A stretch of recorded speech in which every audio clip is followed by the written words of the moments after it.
All right. Well, let's go ahead and kick it off. We're going to have some additional folks joining the webinar here, but I want to thank you all for coming and respect your time. So let's get going with all of this here today. We're super eager to have you all here.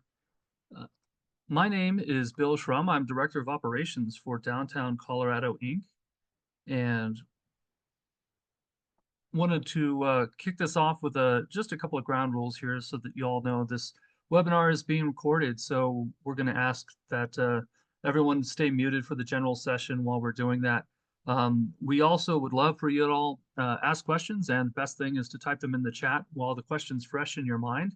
I'll be moderating an opportunity to have a discussion with each of you, Brandon and Tommy, at the end of the conversation here today. So if you include them in chat, if we don't get to them through the course of the regular presentation, I'll be sure to bring them up. If you'd like a follow-up, please be sure to either DM me or email me afterwards, and I'll be happy to answer any additional questions you might have, or that might include links to things that are discussed here today or additional resources that we might make available for you. EDCC and Bobby are going to be great about sending out the recording of the presentation and any follow-up materials to you as long as you've registered. So be on the lookout for that.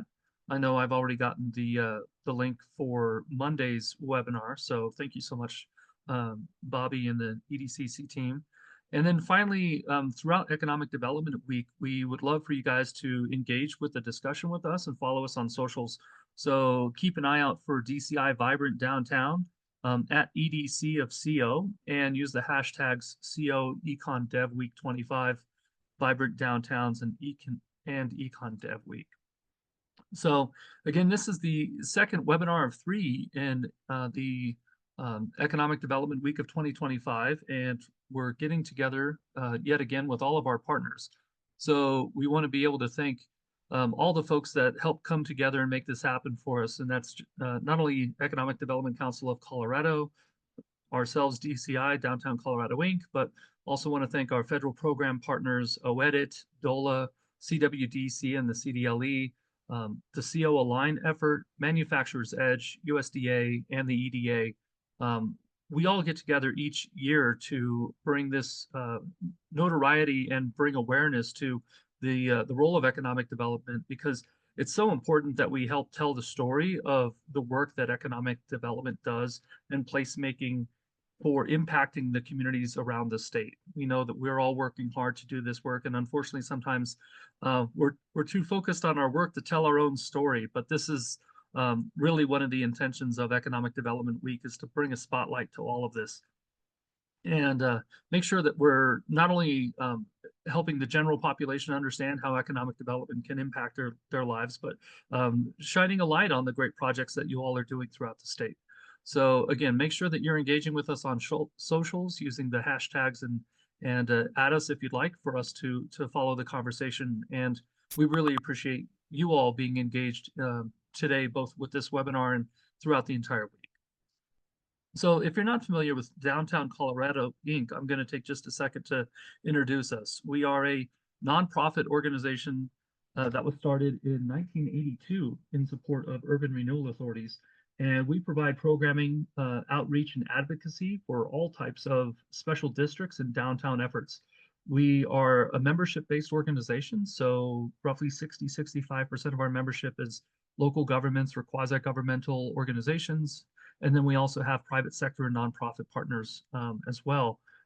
Like I mentioned, we do advisory service, and most of that is around tax increment financing for URAs and DDAs, because it's rather complicated. It's citizen oversight boards, and we want to be sure that we're educating them and training them up to be the best equipped that they can for handling these great projects. We do that through webinars and several other events and workshops throughout the year, which I'll cover in just a moment. And then lastly, one of our key programs, as well as the Colorado Challenge Accelerator program. We've just finished our 9th cohort over 7 years, and we've helped more than 50 communities around the state with that program. We've got a brand new online offering, so you can kind of go at your own pace, or you can get as intense and in-depth as our 6-month program, working alongside us as you work to take a catalyst site in your community and overcome that challenge, turn it into a great opportunity for you. I mentioned the organizations that we really work with, and you're going to hear a lot of these featured by both our speakers here today, Brandon and Tommy. But we really love to work with business improvement districts, downtown development authorities, and urban renewal authorities. And we want to be sure that each of y'all are at least somewhat familiar with them. And if you're not, you're going to hear quite a bit more about what they do and how they do it, especially the best practices of what's going on in Grand Junction and Durango here. And we also want to be very cognizant about recognizing all of the partners that come together. While DCI works a lot with municipalities and districts, we recognize that each of these different roles are critical for making economic development work in your community. So if you're on the call and you happen to be one of these other roles, there's definitely a space for you. And we hope that you see and hear through these case studies and some of these best practices how different communities are able to engage with you and your role and leverage that to maximum effect within your community and promoting economic development. So lastly, I mentioned that we do several different events. I just wanted to highlight a couple that we've got coming up. Tomorrow is a big one for us. We're going to be doing a great case study in Canyon City, Colorado with Jim Hyde, exploring small developer successes and especially with the challenging niche developments or one-off developments that communities really use to accent their own local character, or maybe a site just happens to have its own certain elements to it that you really need to find creative ways of making a project work. This workshop and some of our additional content throughout the year is going to feature the best case scenarios in that and see what new developments are taking place in the state so that you can learn from them and maybe bring some of that creativity to your own project. We've also got urban renewal authority trainings coming up in June, one specifically for staff, that's municipal staff and board staff, and then an urban renewal 201 that is coming up in Erie, Colorado for a little bit more advanced discussion about urban renewal agreements and management and how that works. And then lastly, our Revive and Thrive project going on August 22nd. That's bringing together business improvement districts from around the metro area for a great event to really talk about how business improvement districts are critical for creating safer, stronger communities. So if you're interested in any of those, be sure to check out our website for upcoming events. Email me if you have any questions, and we'd love to see you there. So with that, I'm going to turn it over to our speakers here today. We're very fortunate to have Brandon Stam from the Grand Junction Partnership and one of the members of our DCI Board of Directors on the call, as well as Tommy Crosby from the city of Durango. They're both phenomenal experts in their particular field and looking forward to hearing what they're going to share with us here today. So Brandon, take it away. Awesome. Thanks, Bill. Yeah, Bill mentioned DCI. DCI is, I can't say enough about what a great resource DCI is, especially if you're just getting into the special district world. I've been in my role since 2016, so I'm the executive director of the Downtown Grand Junction Partnership. We have a business improvement district, a downtown development authority, as well as a creative district. So real brief history, we're one of the oldest DDAs in Colorado. So us, Longmont and Fort Collins were all formed in the early 80s. Our bid was actually formed in the mid 2000s. It used to be a merchant association. And then our creative district, which falls under the DDA, was formed in 2018. So a lot of different organizations that we kind of have under this partnership hierarchy here. So today what I want to do is I just want to run through really quickly kind of our priorities in our downtown plan of development that we adopted in 2019, and then give you all some examples of projects we've done and make sure to leave plenty of time for questions. So real quick, a downtown plan of development is really important. It's essentially the guiding document for DDA, which I'm going to really focus on the DDA piece today. And so it identifies priorities and where those dollars should be spent. So it's has some similarities to a comp plan, but it's also a bit more specific and broad in identifying specific projects, and it's not just a land use document.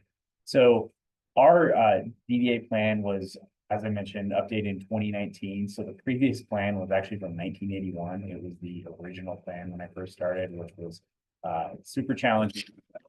That thick, so it took me about 3 weeks to get through the document. So we do now have this more modern plan, which I think that's a huge first step with any sort of EDA or URA, as Tommy I'm sure will mention, is having a current plan that really identifies what your priorities are, and that aligns with cities, comp plans, and all the other kind of planning documents in place. So real quick, the role of a downtown development authority is typically some of the key things are facilitating public-private partnerships, offering financial tools, whether that's through tax increment financing, grants, low interest loans, coordinating on planning and zoning changes is a key one, even though the DDA doesn't necessarily is not the authority on that. We do work with cities to make sure that their zoning in those downtown districts facilitates development and growth that we want to see. Investing in public infrastructure to attract private development is also a common DDA activity, and managing placemaking efforts within the downtown. So those are, really some of the key core things that a downtown development authority does. So one of our key priorities, and probably the thing that most people think about when they think of the DDA, is infill development. And so infill development really refers to the strategic redevelopment or use of underutilized, vacant, or obsolete parcels within an existing downtown area. So really the goal is to revitalize the area, boost the local economy, support those economically sustainable growth patterns that a lot of communities want to see. The statute language talks about slum and blight. I don't typically like to use that language because I feel like it's kind of an antiquated way of communicating what DDAs really do. We're really talking about creating economically productive downtown districts.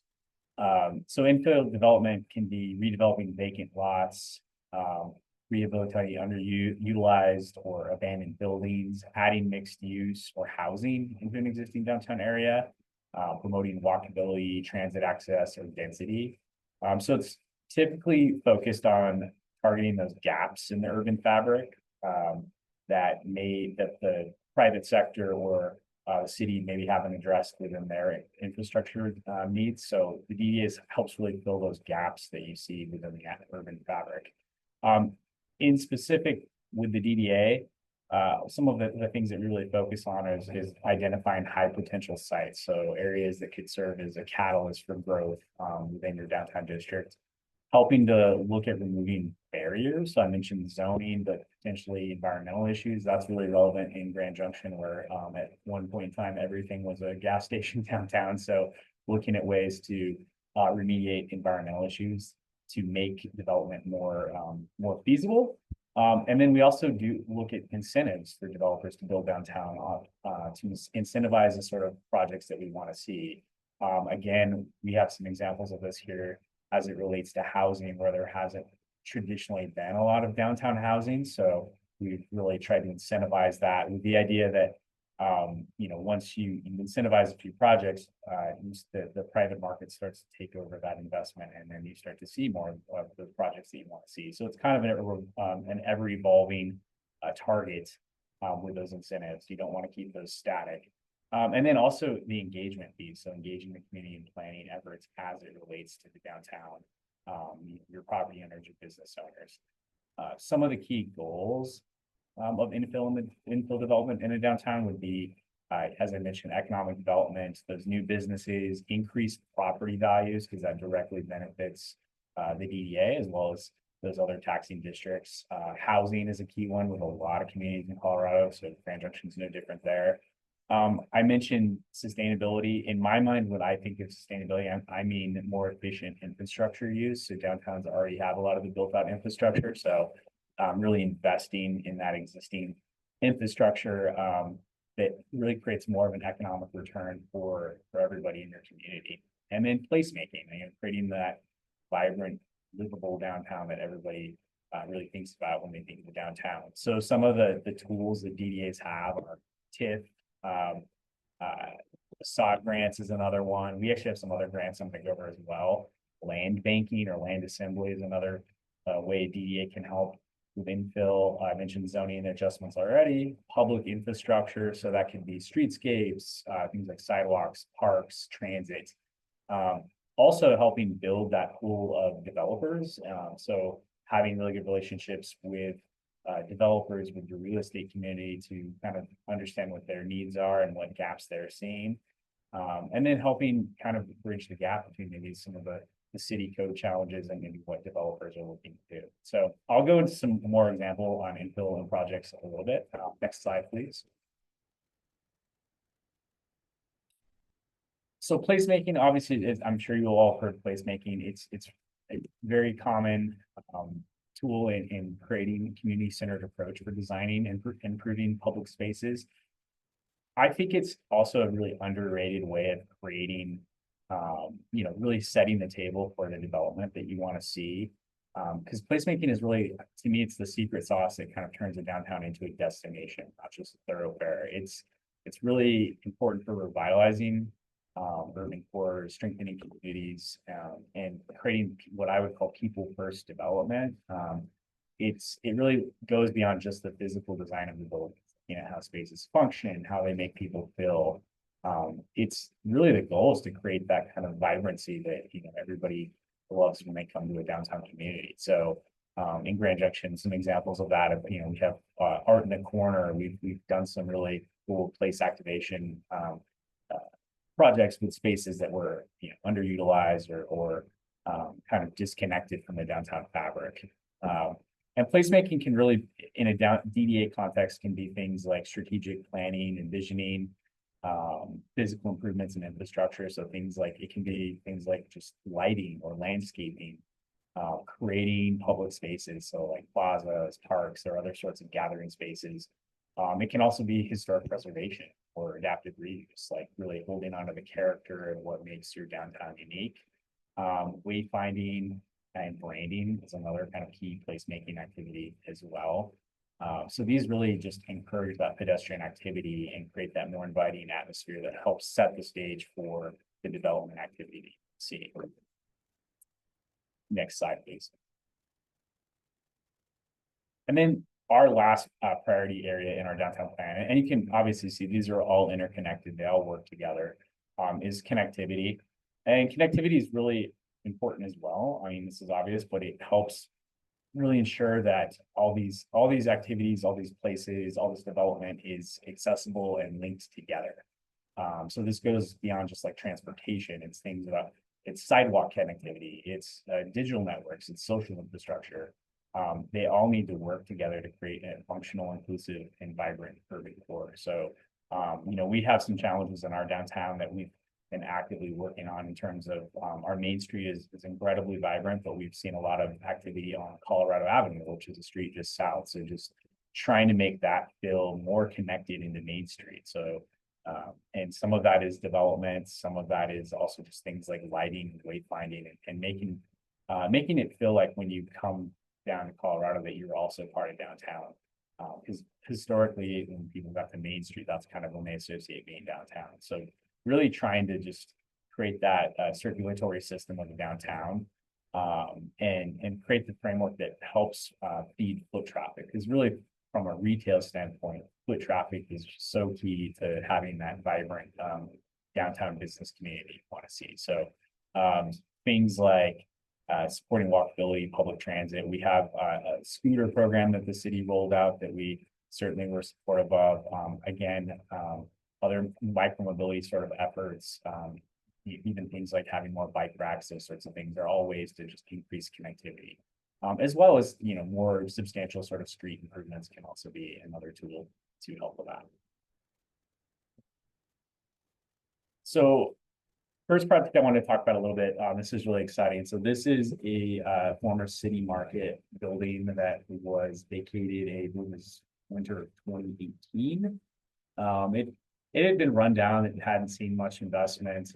Essentially city market had moved towards a different model of having their grocery stores at different, more busy intersections throughout downtown. So yeah, we this sat here at least for a few years of just looking in this condition. And this is, if you're familiar with Grand Junction, this is essentially like our entry gateway if you're coming from I-70 from the west, if you're coming like from Florida, Utah. So not a great first impression of your downtown. This is what you see. Next slide.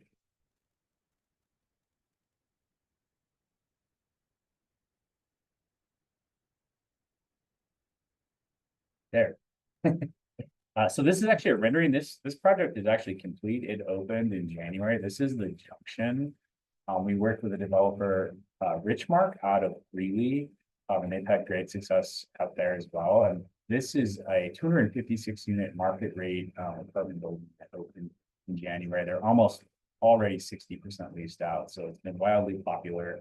Um, it kind of got categorized as luxury. I would say because our market doesn't have a lot of current market rate apartments. I would say in most communities, this would just be your market rate apartment. But for Grand Junction, it is a step above. It's got, amenity space, it's got a pool, all these sorts of things that were really lacking. And I think what's really important about this is a project that really helps set the stage for that downtown living piece. So 256 units, and really it helps kind of really close the gap of what some of the efforts from other economic development stakeholders like GJEF, who've done a really good job of attracting that younger workforce. But one of the disconnects we had was having the sort of housing that a lot of those folks have come to expect in other markets. So I'm not surprised it's been wildly popular. The DEA's role in this was we did a TIF share back arrangement with this project, and then the city waived some fees as it related to the project as well. It's a $65 million project. The DEA contribution was $3.2 million into $3.2 million in TIF reimbursement for this project.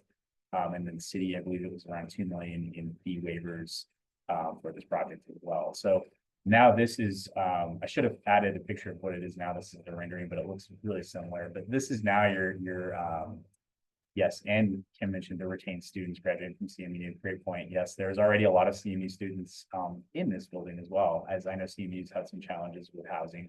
So this is now like what you see when you enter downtown from that direction. And it's really cool because you've got the hotels on the west end of downtown as well. So this is a great example of a project that there's no way this would have happened without the DDA and the utilization of TIF as an incentive to make this project viable. Next slide, please. This is another exciting project that is underway. This is called the terminal project. So if you're familiar with Grand Junction coming from Highway 50 from Montrose into downtown, it turns into Pitt Street. There used to be a Greyhound building on the corner of Union and Pitkin. And this building was fairly run down. I should have added a photo of that. I apologize. But we bought this property in 2021. We found out Greyhound was going to be leaving and moving their operation to a different facility.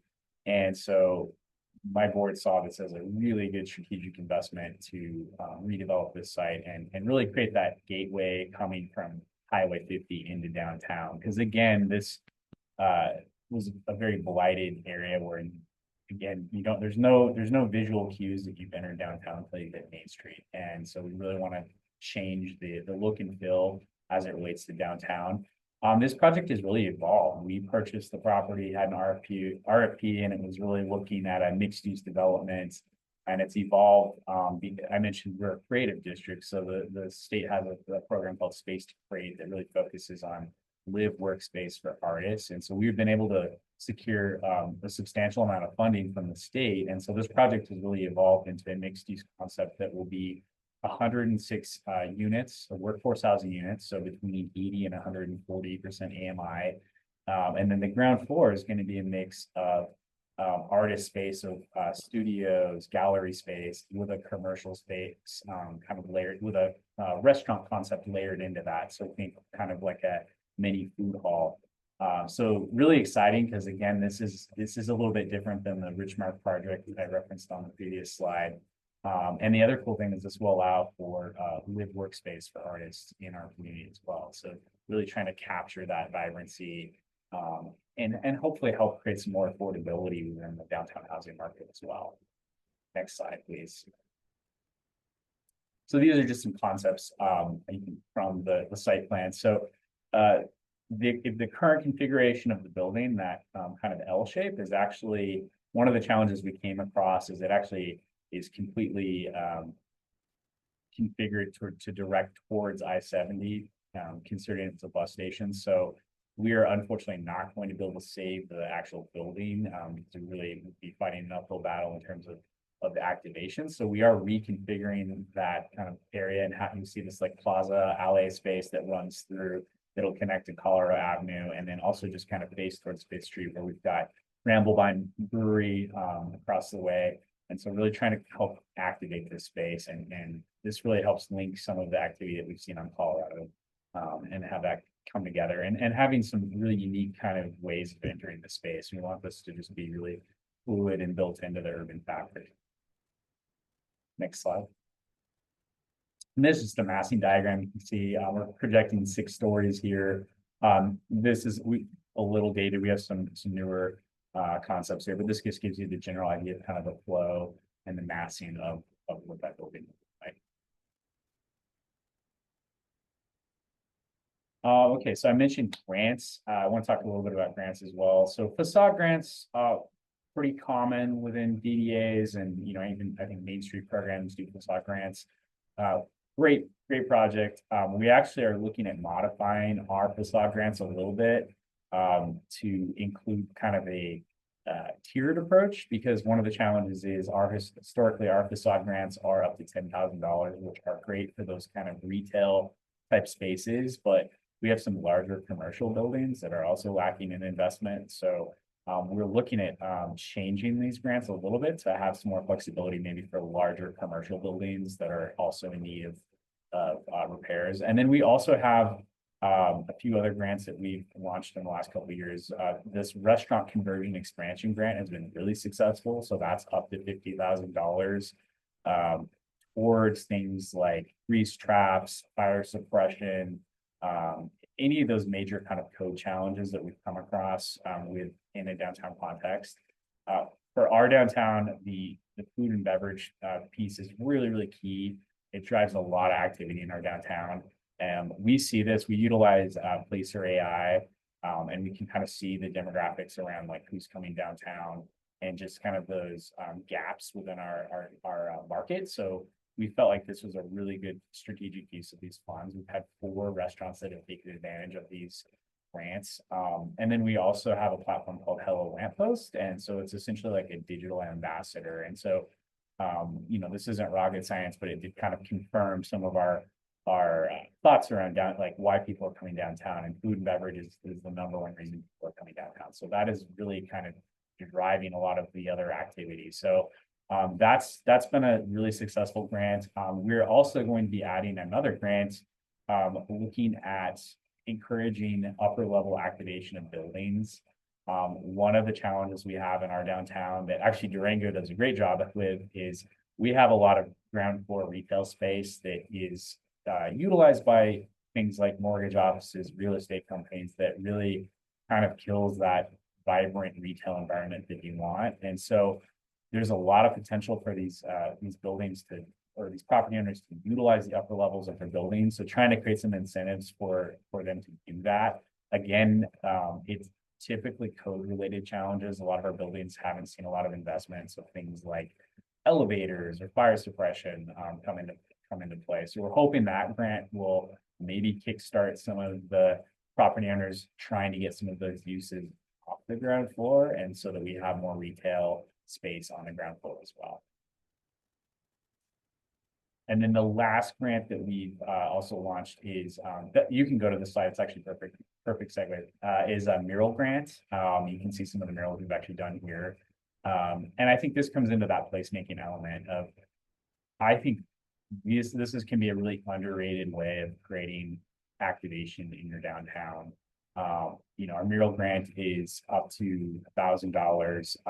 And it's a matching grant, so it helps encourage private property owners, businesses to make those investments as well.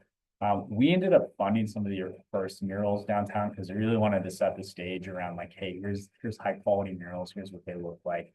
And that helps kind of create another avenue. I mentioned the Art in the Corner. We have one of the oldest sculpture programs on a main street in the country. So we have over 150 sculptures. Many of those are permanent, but we also have a rotating sculpture program, 15 to 20 every year that rotate. So that helps keep things fresh. But sculptures they're very expensive. It's a very expensive program, and we have a long history. So I think sculptures can be a great way to activate things, but also looking at more cost initiatives like murals. Another really fun one we just did prior to hosting the Creative District Conference this year was we did a program called Urban Fibers. So we actually had fiber artists design outfits for the different sculptures. And that was a really fun, low cost. I think the whole program was $1,000. People love it. And it's a great way of just getting people to interact with space that they see every day and maybe don't always notice it. So again, I think arts and all these kind of activation placemaking things are great, just the low cost way sometimes to bring vibrancy to your space. Some of the more boring but yet really important things that we also do from a DDA perspective is beautification things. So animal control services, really it's pigeon mitigation. It's I need to probably update that slide. It's pigeon mitigation control. Sidewalk cleaning is another one we do. We partner with our parks department to do this a couple times a year. And it's great because we do a lot of events downtown. So it just helps keep things fresh and current. And I think the more you keep up with these sort of things, the less of a nightmare it is. And one of the challenges we had when I first started is I hadn't done any sidewalk cleaning in probably 5 years. So it looked really bad. So it's taken us some time to get back up to speed and make sure that we have that in motion. We also partner with our parks department. Our Main Street is actually a city park, which is really cool. And they do our holiday lights every year. They do such an amazing job. So we help with paying for the cost of those lights. And everybody really loves it. They outdo themselves every year. We also, not as common, but we have helped with some security costs related to some of our downtown hotels. There's a temporary resource center that went up that been related to the unhoused community, and we're having some challenges with vandalism. So we have helped with that. And then things like traffic barriers. We purchased some vehicle traffic barriers that we put out for our events that just help with, if someone was to accidentally or intentionally drive down the street. So all great examples of other things that DDAs kind of invest in within that downtown context. And then I mentioned placemaking, public improvements. So this is a really fun one that's kind of in motion. So we have a former splash pad that right on our main street. It was loved to death. It was so popular that there was schools were busing in students, and it actually sits right in front of a CPA office. So it ended up getting shut down. And this predates my time, but I still hear about it. It probably 10, 15 years ago. And so unfortunately, this space is just sat there. It's this lovely space under a really nice shade tree that's really not utilized, not activated. So we've worked with a landscape architecture firm as well as the parks department to look at how do we reinvigorate this space in the context that makes sense for downtown. So we have some new businesses on that block, Trail Life Brewery, and there's a lot more family activation opportunities. So looking at ways of creating more family, more community space, or even more space for if you're on your lunch and you just want to go have a bite to eat and enjoy the shade, enjoy the nice downtown environment. Just trying to create those spaces. So that's a project that's underway. We also have a self-cleaning restroom that we partnered with our parks department on as well. I've seen this in Colorado Springs and Denver. I'm sure there's some other communities as well. And again, there's a really tough challenge in terms of some of the vandalism challenges as it relates to public restrooms. But this seems to have been a really, so far so good. We've been able to kind of have that restroom facility access for the general public, which helps kind of mitigate the challenges that the businesses deal with as it relates to public restrooms. They're pretty robust. The doors open, I believe, after 5 minutes. So you got to get in and get out and do your business. And then they are built really robustly. So easy to clean out, easy for our parks department to manage the upkeep on that as well. I also mentioned street. This one has been, if anyone's paid attention to Grand Junction, there's been a pilot project that I guess is going to go away as it relates to we have two one-way streets in our downtown 4th and 5th Street. So again, the DDA was involved with helping look at ways to slow down traffic. This one has become a bit more challenging because it involves, beyond just the DDA, it actually extends outside of our boundaries as well. But all great examples of things that fall within kind of that placemaking connectivity realm for DDA. And again, this is just this is a bigger picture view of kind of just the connectivity. When you look at, this is from our downtown plan, looking at the ways in which you would access downtown and connecting all these nodes. In the far kind of southwest corner, that's actually a historic train depot that hopefully will get redeveloped in the next couple of years. So trying to think, how do we connect all these areas? Ute and Pitkin are CDOT highways. So they are currently under construction, and there's been some good compromise with them on just trying to create more pedestrian crossings and make sure that that just doesn't divide our downtown from some of our other areas. So I think that's a real opportunity, is to connect the kind of historic downtown area with this other southern area that really is pretty close in terms of proximity, but feels much further just because of the highways intact. And then there's also, you'll see Whitman Park, and the city has some efforts to look at revitalizing this park as well. The terminal project that I mentioned is right nearby this, and so we're hoping that that will start to create some positive activation for this park. It is a very challenging park because it sits, as you can see, right between two state highways. So looking at just some long-term opportunities to better connect these areas, because again, what we see is that the areas where we have challenges with activation are typically just really disconnected from the rest of downtown. With that, I'm gonna kick it off to Tommy. I hope I was under 15 minutes. Sorry.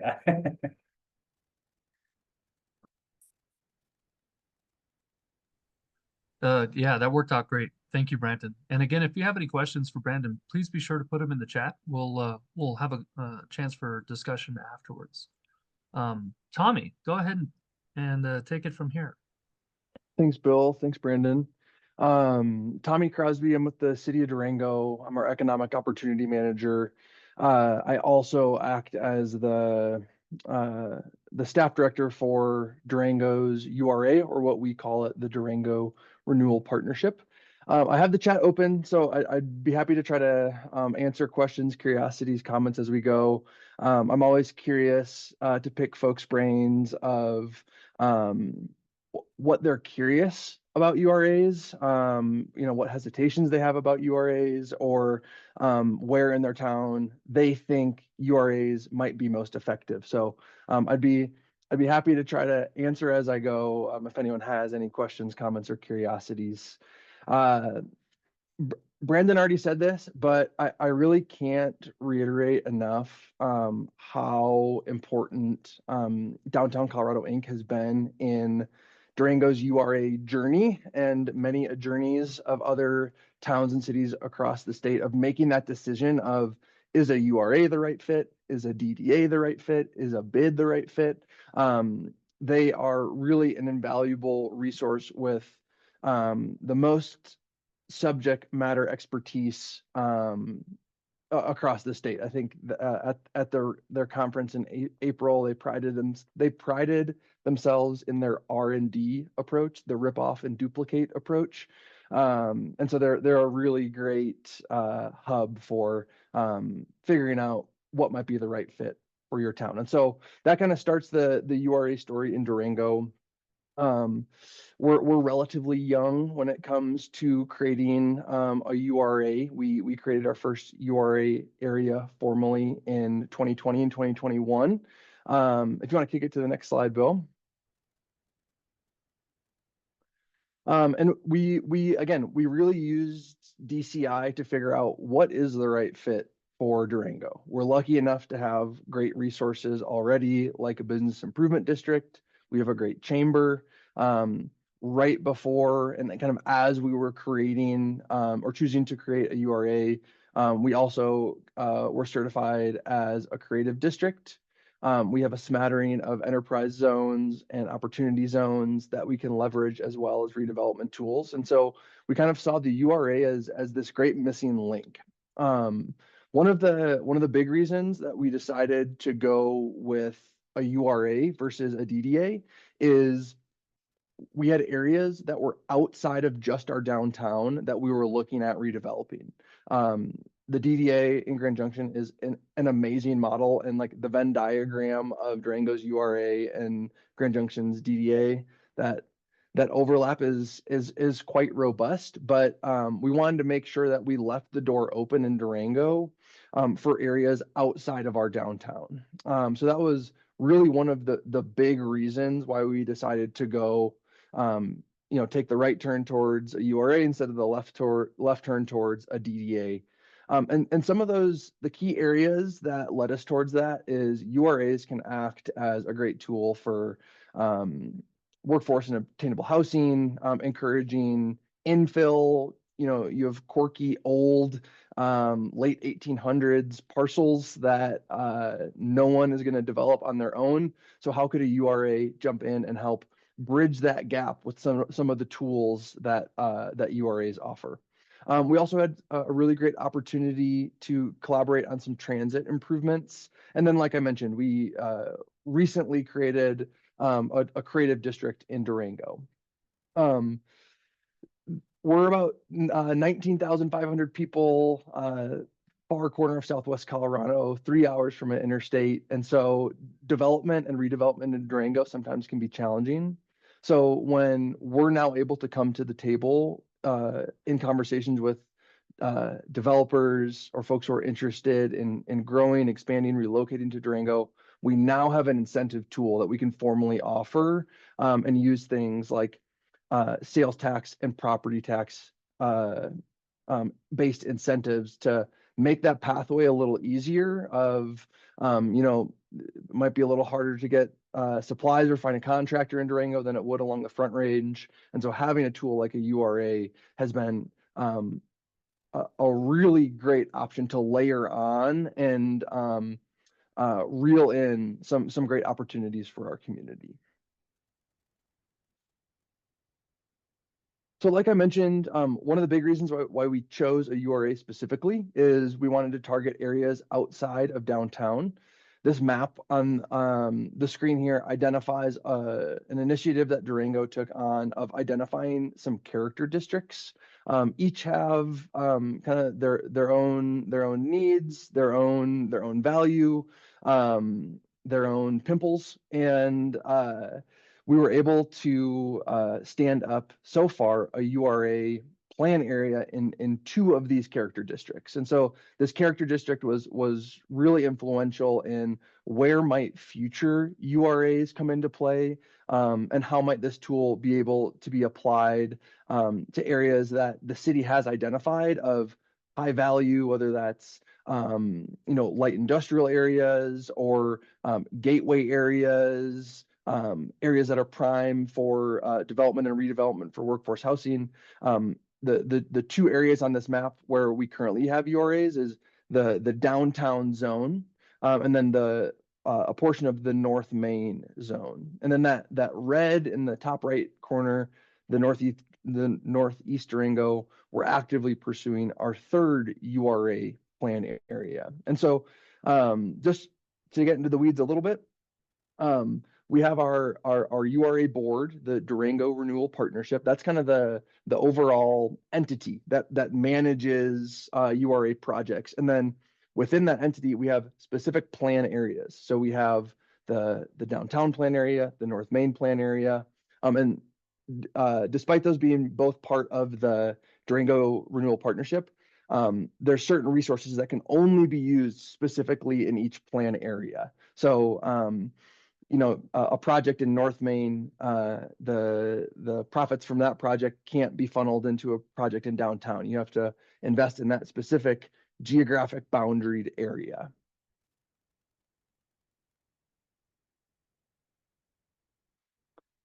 I try to dumb things down for myself mostly, just so I can more easily understand what the heck I'm doing. And I really like this snowcat analogy of what a URA, the power of what a URA can do. Colorado, we've all seen a snowcat. We've all seen a perfectly groomed corduroy trail to start the day. I really see URAs as that snowcat. They take rough, iced over, nasty terrain that you might not want to take your family down. They come through with that snowcat. They prep it. They get those nice corduroy grooves going. It smooths the path and makes an area ready to ride. You turn something that otherwise might have been a little risky, a little bumpy, a little uncertain, and you turn it into something that is smoother, safer, ready for development. If you're showing someone a groomed blue trail versus a gnarly double black with trees and stumps and boulders, maybe for the right developer, they might want to go down that double black, but it's a lot easier to convince someone to ride that blue with you. So again, just doing my best to dumb this down mostly for myself, but being Colorado, I think we can all relate to that snowcat. So, all right, we've brought the snowcat through. We have our groomed trail, and that's when some of the tools that the URA can offer come into play. So one of the biggest tools that the URA can offer is tax increment financing. So again, analogies. I'm a gardener. It's spring. I think of tax increment financing as it's like being able to water a garden with future rain. Tax increment financing uses future growth in property tax, and in our case in Durango, sales tax, to be able to put towards projects today. So URAs, they're time-bound entities. You stand up a URA, the longest they can last for is 25 years. That's the model that we've used in Durango.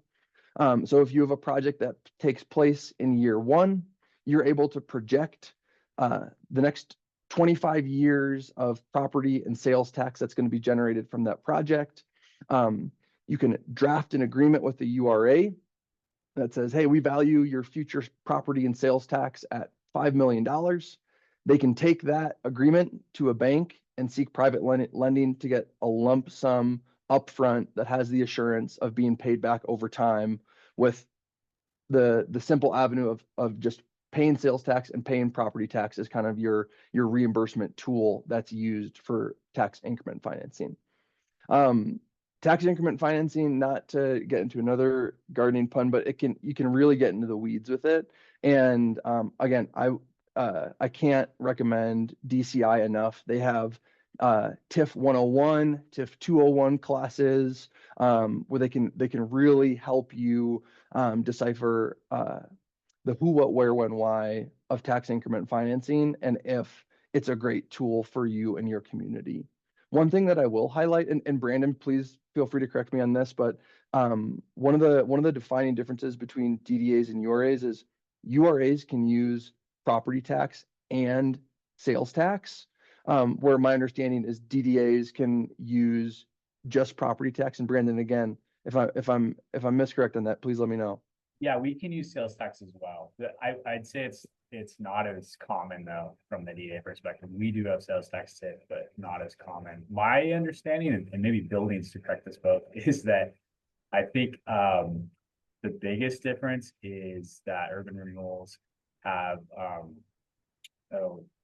condemnation. They can but yeah, what is the word I'm looking? Imminent domain. Eminent domain powers and DDAs. Yeah. Not that I think anybody uses that super commonly, but I think that is the main difference that I'm aware of. Thanks for clarifying and fact checking me.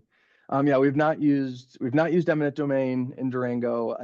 I doubt we'll go down that path.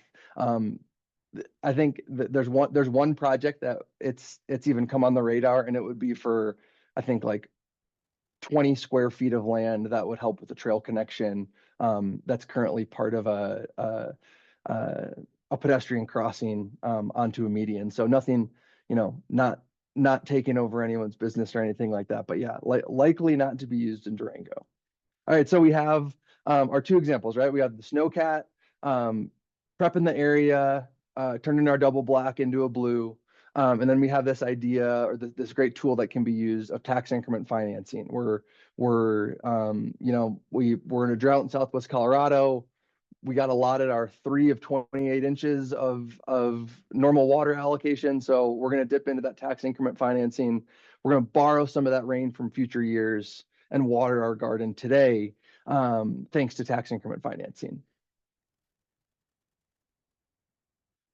So I highlighted a few of these on that map that I put up earlier, but Durango has 2 formal URA plan areas, and we have a third that's coming down the pipeline. So our first was this Midtown district. That's the largest URA that we have in Durango. This is our cast a wide net approach. We had a large neighborhood with a lot of different type of applicable use cases of how they might be able to take advantage of a URA.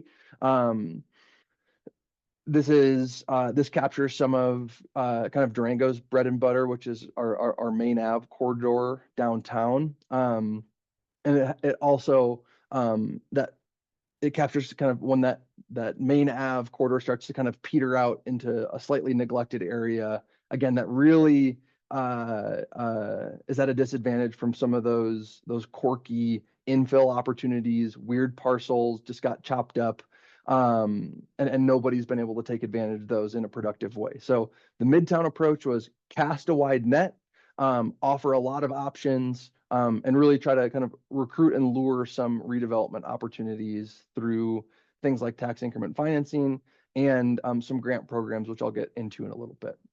Our second plan area that was adopted in 2022 is our North Main Gateway. So when you're entering Durango from the north, you're coming over Coalbank Pass and Molas Pass from Silverton, you're going to enter in through Durango's North Main Gateway URA area.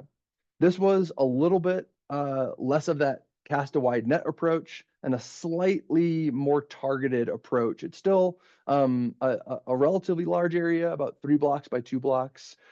This was anchored by a really great project that I'll detail here in a little bit.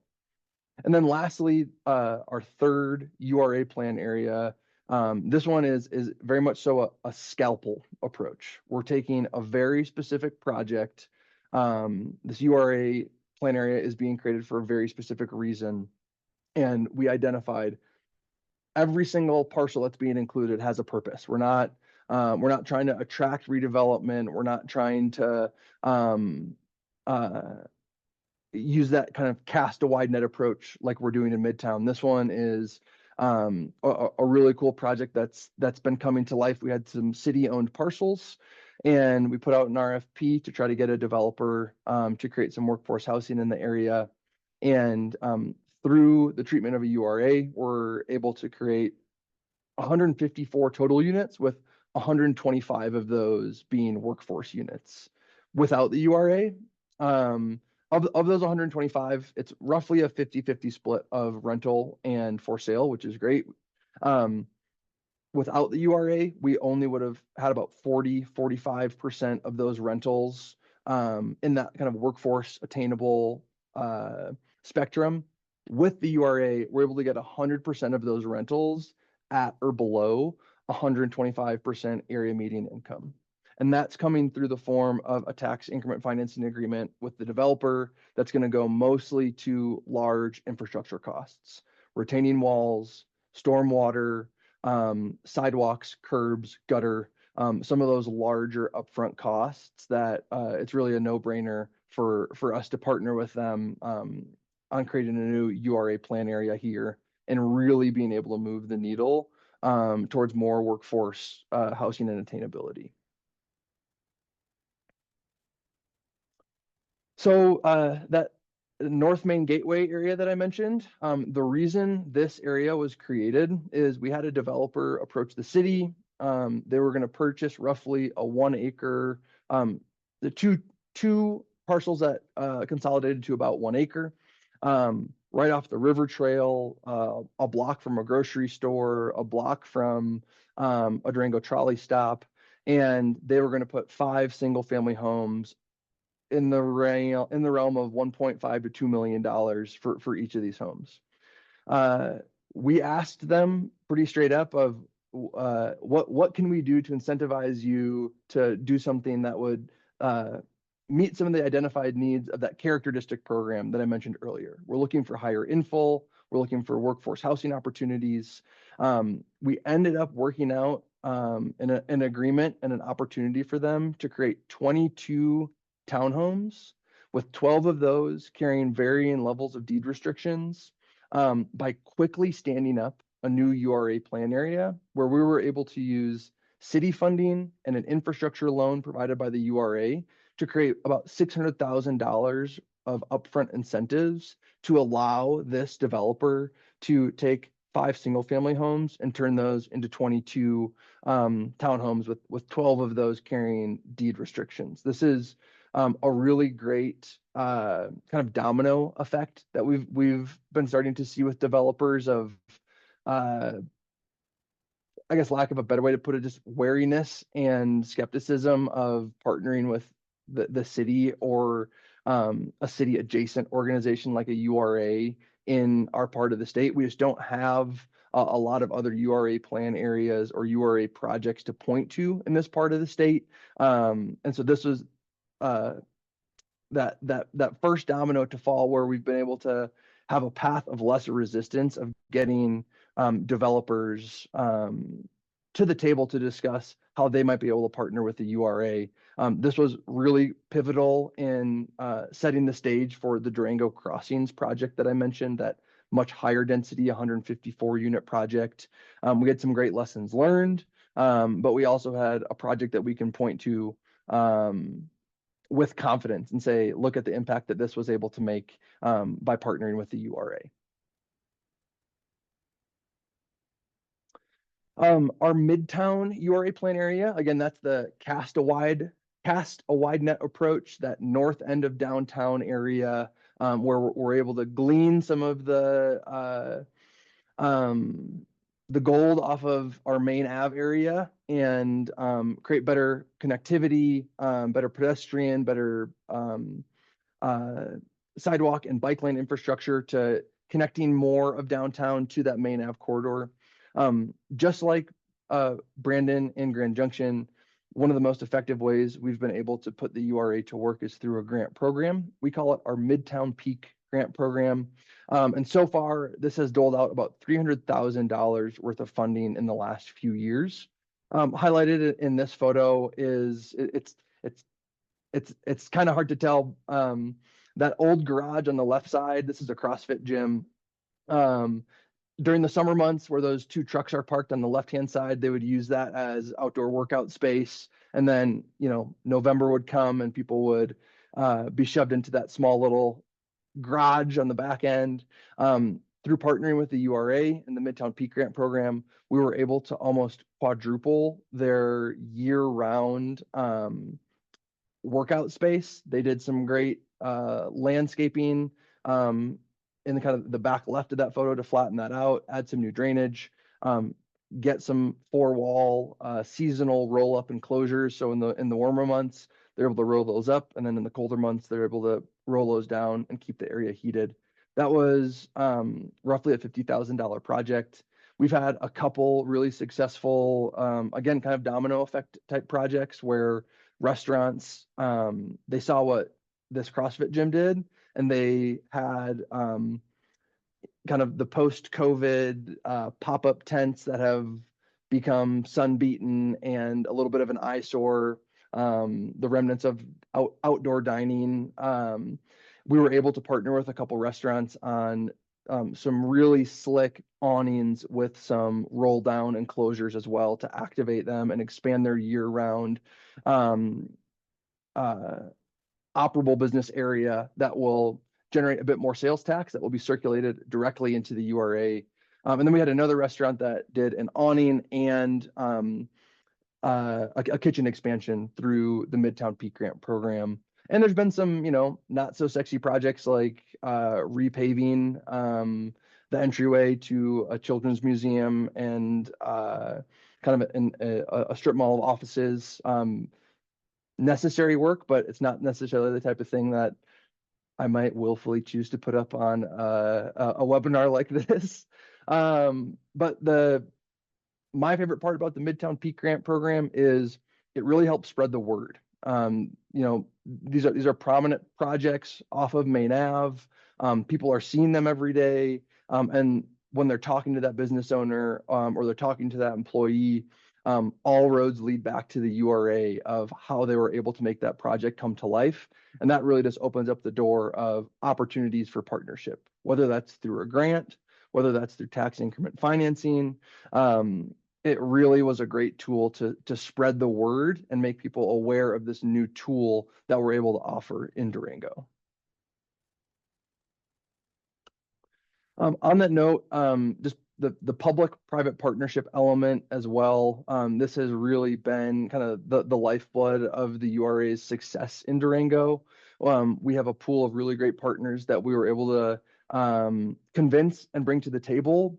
Like I mentioned before, there's not many URAs in our small pocket of Southwest Colorado that we can point to, and so there's this baseline level of skepticism when you're talking to partners like the county or the school district or our business improvement district or some of the smaller water conservation or mosquito control districts that receive some property tax mills. When you start bringing in words like urban development, urban redevelopment, in our part of the state, that can get people's hackles up a little bit. And so being able to bring them all around the table and outline, yes, we're going to see some great commercial redevelopment opportunities, but being able to point to projects like the townhome project that I mentioned, of saying, without your partnership of joining this URA program, we wouldn't have been able to turn those 5 single-family homes into 22 workforce units that your teachers, your plow drivers, your neighbors are able to live in, own, and create wealth for themselves and our community in Durango. So one kind of like an inception type approach I've been taking is just trying to shift the mindset a little bit for some of those community partners of, yes, this is a program that's being operated by city staff, but it's the property tax increment that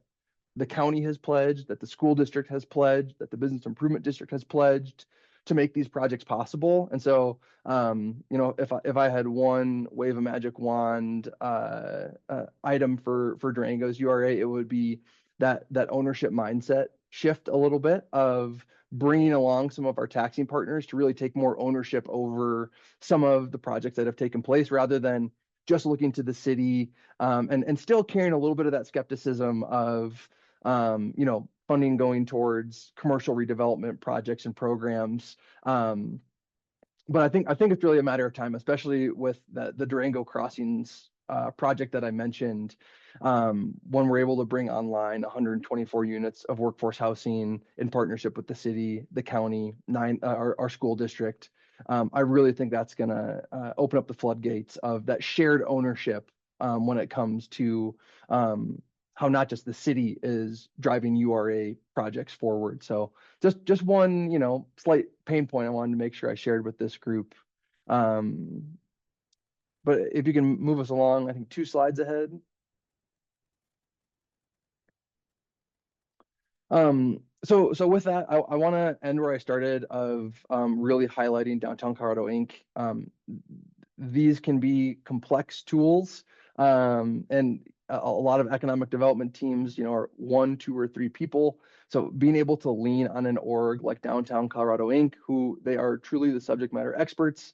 They're quite willing to come to your community and get to know the businesses, get to know all of the business support organizations that might already be in place, and help you make that decision of how to best move forward. Is it a URA? Is it a DDA?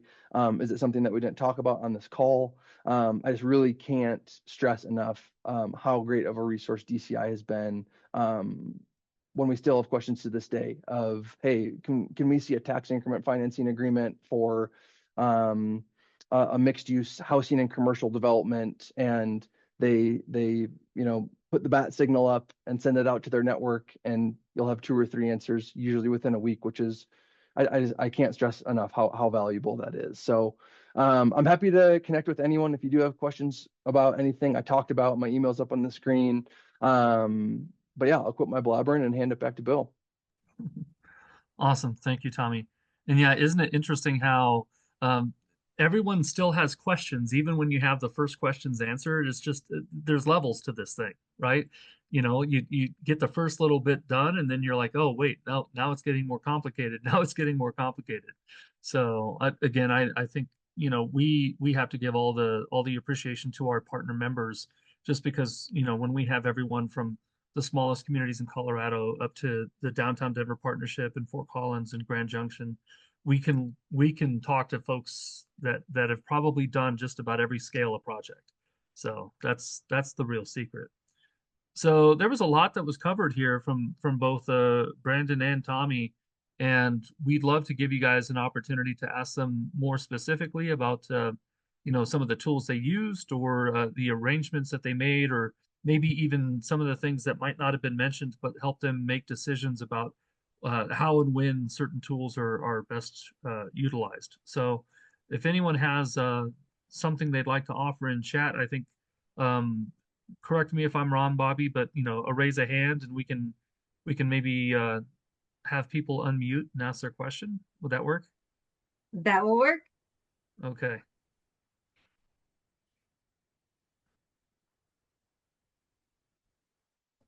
I think I'll start. My biggest question is, how do you begin the process? And this is probably more for Tommy and for Bill versus Brandon, since Brandon's one of the oldest DDAs in the state. But how do you start with the elected officials? How do you start being able Mm. to, rally around this concept, and bringing everybody to the table? That's a great question, Kim.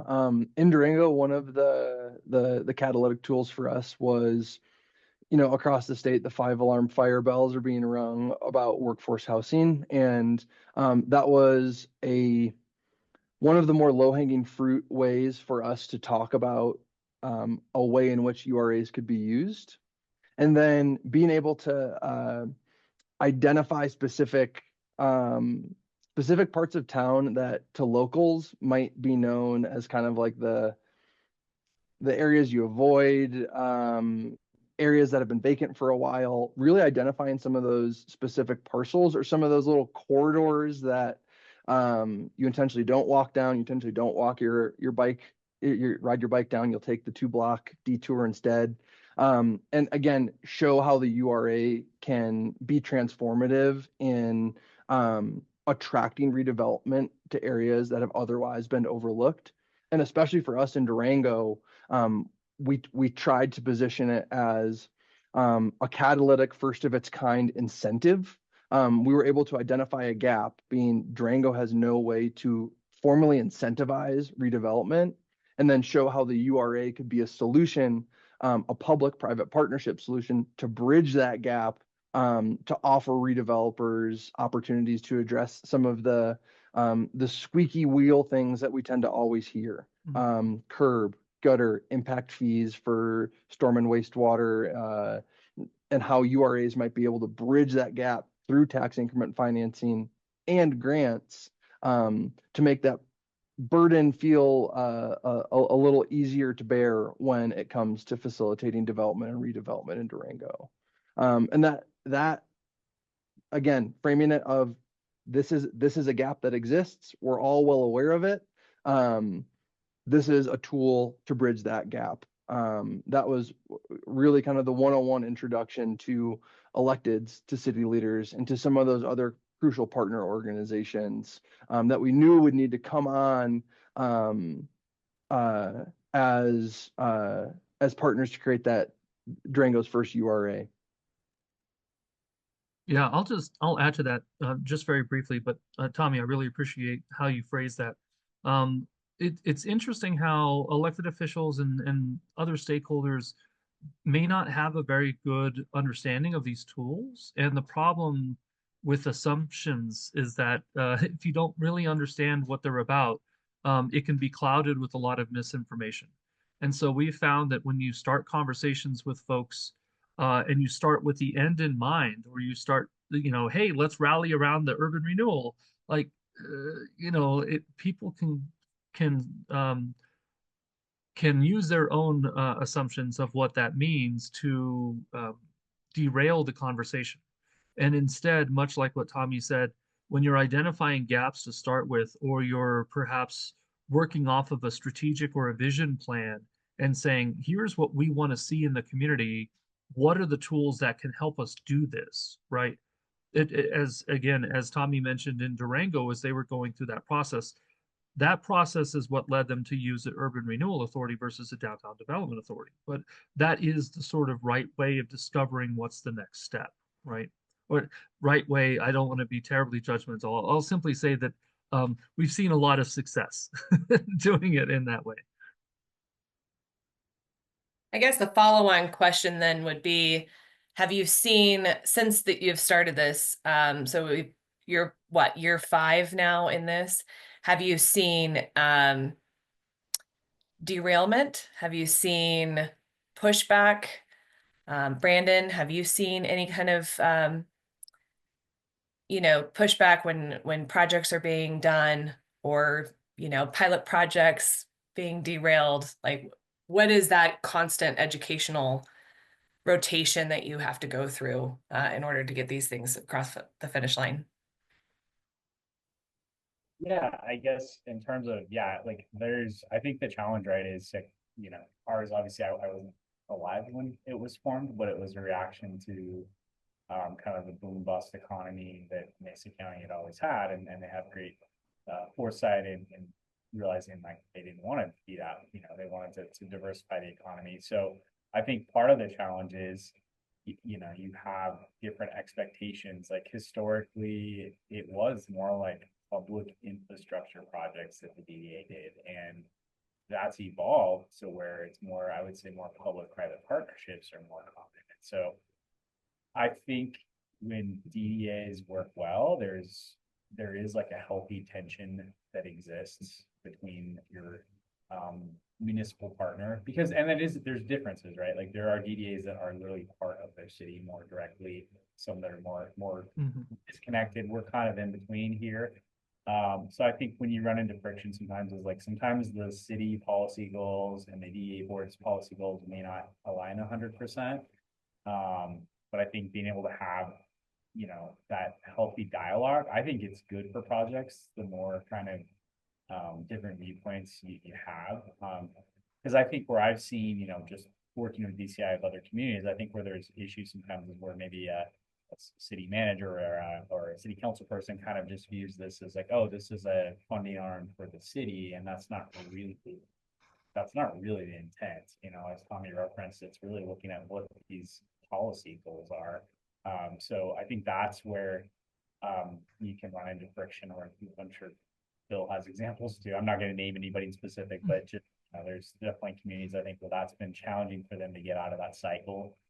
We're lucky to have this long history, but again, I think there's definitely challenges. You mentioned the pilot project. We have the 2 one-way streets, and that's become this very controversial thing. And so I think one of the challenges I have with my constituents is getting them to understand, like, just because it's downtown doesn't mean I get to have a say in everything that happens. These are all messy, collaborative sort of things. Like, so the pilot project that happened was a compromise between the city council that was there in 2021 and the unfortunate thing is it tried to kind of appease everybody, which is an impossible task. And so it ended up being this controversial thing that became the campaign issue for the recent city council election. So it's unfortunate, but I also just think that comes with the territory that, you're not always, like, you got to pivot, and none of this stuff is static. So if you get too hung up on one project or one concept, like it's going to be challenging because you don't have all the levers of control to make everything happen. Yeah, with that, Brandon, actually, that's a kind of a great segue into this question Adam had in the chat. Adam, would you want to unmute and ask the question, or I can read it off here? Yeah. So I'm just curious. So I know that like, post-COVID, there's been significant changes in like the demand for office space and commercial development, residential, and retail. And so I just wanted to get a sense of how has that played a role in kind of like the overall expectations for the trajectory of future development? And then how have you kind of managed that and impacting kind of the TIF projections and well? Have you felt like there needs to be a new level setting, a new kind of like baseline expectations, and how do you manage kind of that variability as those industry trends have shifted kind of post-COVID? Mm. Really great question. To echo what Brandon said about the importance of public-private partnerships, I think one of the baseline expectations when it comes to trying to stimulate redevelopment, or especially anything that has to do with non-market rate housing, public-private partnerships are seemingly just becoming the baseline expectation of what are you showing up with? Are you showing up with free land? Are you showing up with a TIF agreement to help us bridge those infrastructure improvements, which I think has become a really interesting post-COVID, at least in Southwest Colorado, a really interesting post-COVID, just kind of baseline expectation that folks have of what sort of public-private partnership offerings do you all have to even bring us to the table for a conversation. I think the other side of that is we have a great consultant who helps us with a lot of our development and TIF forecasts, and all of that is constantly updating. The numbers we were using in 2021 are absolutely not the numbers we're using in 2025, whether that's TIF projections for price per square foot, for property tax, for sales tax. Those are constantly evolving and get factored into every conversation we have around whether the URA might be interested or willing to enter into a tax increment financing agreement. And we also put that expectation on the developers of there needs to be a certain level of transparency. You're going to have to open your books. We're happy to do an NDA through that third-party consultant, but we really have to assure that there's reputability and transparency in how we're entering into these agreements. But I'll pause there. I would love to hear from Bill and Brandon as well. Yeah, so it was interesting for us because, as I mentioned, we finalized our downtown plan in 2019, and then COVID came, and so we were at a lot of like anxiety around like, is this still relevant? And unfortunately it was. I think obviously different markets, in talking like the larger downtown districts, the office thing is huge. That's a huge shift from places like Denver. I think in markets like Grand Junction, we haven't really seen the office drop off, just because I think it's just less of a burden to come into an office here. There's not, I think that quality of life piece is not as, it's just a different trade-off than it is when you're in a bigger city. And then we also just were kind of undersupplied on Class A office space anyway. So I think there's a lot of pent-up demand in our market. And if anything, post-COVID just heightened that demand. I think the biggest thing that I noticed was, we've seen this through the Placer AI data we use, it's heightened to kind of the demographic shift in the valley. Historically, it's been more of a retirement population. That's still a huge segment, but a lot of other folks have moved here, especially with the remote work environment. If you didn't have to live in Denver or Salt Lake, you could come out here and we've got that quality of life element in Grand Junction.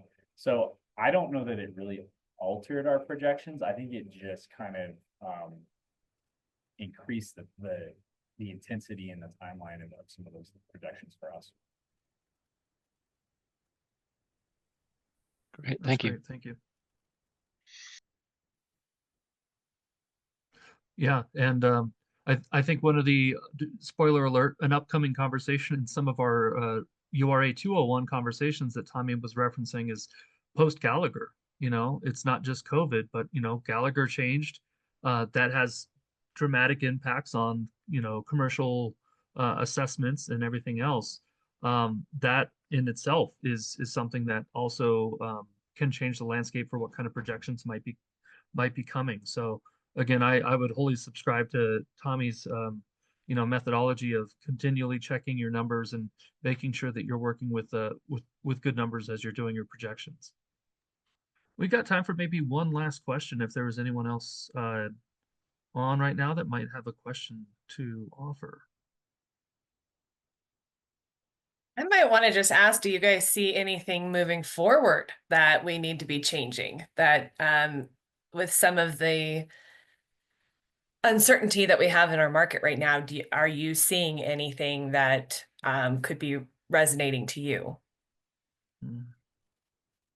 I think one concerning thing, for me is just seeing like, obviously, we only have so much control over some of these larger like macroeconomic trends. So if people are spending less downtown, from like a small business retail perspective, it concerns me that I'm already starting to see this where we have a lot of like legacy businesses that are, you know, this kind of happened with COVID too, where people were like, okay, I'm done. I've had a good run. I'm out.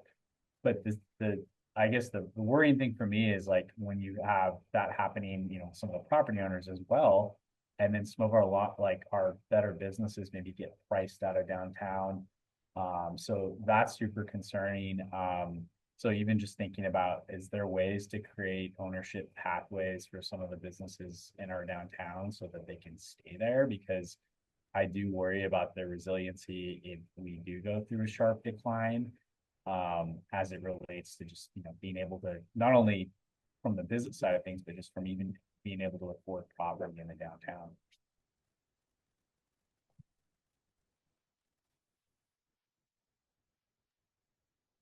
On some of the DCI monthly URA cohort calls, there's been a lot of curiosity around some recent legislation that has been passed allowing counties to create URAs.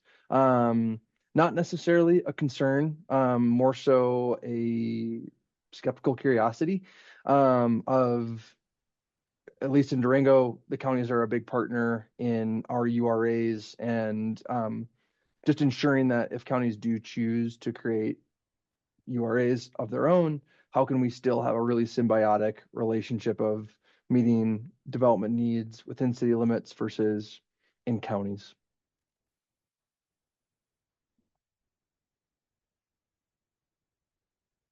Yeah.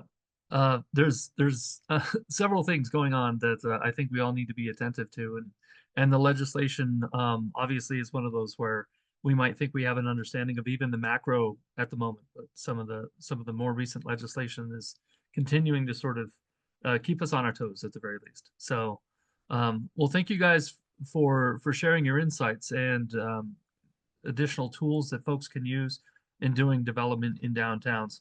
Want to be sure to mention that Bobby is going to be sending out a survey for everyone, and it would be fantastic if we can get your feedback on that because EDCC and DCI, we are all very passionate about making sure we learn from every webinar that we do and how we can continue to tailor the content in ways that serves you all the most. I also want to be sure that we make a plug for our Friday webinar and register for that if you have not yet. That is going to be coming up and featuring Startup Colorado and the entrepreneurial capacity for businesses in Colorado right now. So if you're interested in that, please make sure you go to the EDCC website and register. DCI has got, thank you so much. DCI has also got links to those registrations as well on our event page. So let me double check to see if there's anything else. Nope, that's it. So thank you all for joining. And again, I just want to say a big thank you to EDCC, to Kim and Bobby, to Brandon, Stam, and Grand Junction, and Tommy. You're working in Durango. You guys are doing fantastic stuff. We are going to be holding our next annual conference in Grand Junction in 2026. So if you want to see that sculpture setup that Brandon was talking about and get your boots on the ground out there and see the good work he's doing, keep an eye out for March 31 through April 3 in 2026. DCI will be in the game in Grand Junction. So check us out there. Thank you all for coming, and have a great afternoon.